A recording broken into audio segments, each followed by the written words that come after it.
بچے کی جب پیدائش ہو تو اس کو صاف ستھرا کر کے اس کے بعد جو ہے سب سے پہلے جو ہے اس کے دائیں کان کے اندر اذان اور بائیں کان کے اندر اقامت کہی جائے، تاکہ اللہ اور رسول کا نام پیدائش کے وقت ہی اس کے کان میں جائے تو اس کے عقیدے بھی اچھے ہوں اور ان کی بات ماننے کا اثر بھی کہیں نہ کہیں دل میں پیدا ہو۔ یہ پہلا حق یہ ہے کہ اس کے دائیں کان میں اذان اور بائیں کان میں اقامت کہی جائے۔ اس کے بعد یہ کہا گیا ہے کہ بچہ جو ہے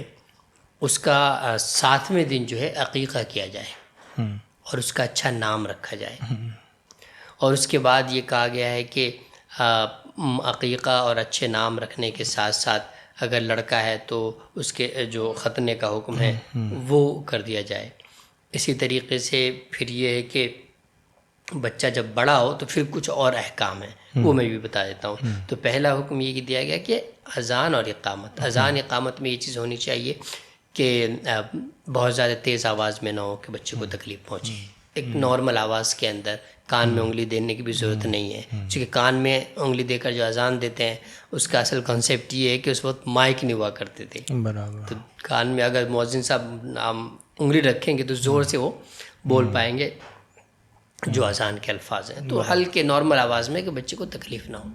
تو پیدائش ہونے کے بعد ایک تو وہ کرنا ہے، ایک دوسری چیز کا ذکر آتا ہے جس کو تحنیک بولتے ہیں۔ تحنیک بہت سے لوگ اس لفظ کو سمجھتے نہیں۔ تحنیک کا مطلب کیا ہوتا ہے کہ بچے کی پیدائش کے بعد جو ہے کسی اچھے نیک آدمی کے ذریعے سے بچے کی تحنیک کرائی جائے۔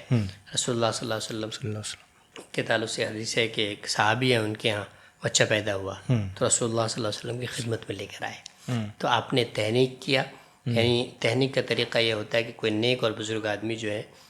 وہ کھجور کو چبا کر بچے کے تالو سے ایسے ٹچ کرتے ہیں، تھوڑا مٹھاس تاکہ محسوس ہو، اور اس کو دعا دیتے ہیں، اس کو تحنیک بولا جاتا ہے۔ تو یہ اگر ہاسپٹلز وغیرہ کے اندر ہیں اور کسی کا لے جانا مشکل ہے تو یہ تحنیک کرا کے دعا کے ساتھ اور وہ جو ہے کھجور وغیرہ رکھ کے وہ بچے کے تالو سے لگایا جاتا ہے، اس کا حدیث شریف کے اندر ذکر ہے۔ اس کے بعد جو ہے بچے کو کہ جب حدیث شریف کے اندر ہے کہ جب 7واں دن ہو تو اس کا عقیقہ کیا جائے۔ جی، عقیقے کے بارے میں ہے کہ ہر بچہ جو ہے وہ عقیقے کے بدلے میں مرہون ہے، یعنی مطلب یہ ہے کہ بچے کا عقیقہ ہونا چاہیے اور اس کی وجہ سے جو ہے بچے جو ہے بہت ساری بلاؤں سے بھی محفوظ ہوتے ہیں، اور جس کا عقیقہ ہوا اس بچے کا اگر بچپن میں انتقال ہو جائے تو والدین کے لیے جو وہ شفاعت کا ذریعہ بھی بنتے ہیں۔ اسی طریقے سے نکاح کے جو ختنہ کراتے بچوں کا، اس کے بارے میں کہا جاتا ہے کہ ڈاکٹرز بھی آج کل کہتے ہیں کہ بہت ساری بیماریوں سے بچے جو ہے وہ محفوظ رہتے ہیں اس کی وجہ سے۔ اس کے بارے میں ہے کہ بچہ جب درد کو برداشت کرنے کے قابل ہو جائے تو اس کا ختنہ کر دینا چاہیے۔ آج کل تو جو میڈیکل ہے، اتنا جو میڈیکل ٹیکنالوجی ہے وہ اس قدر ایڈوانس ہو گئی ہے کہ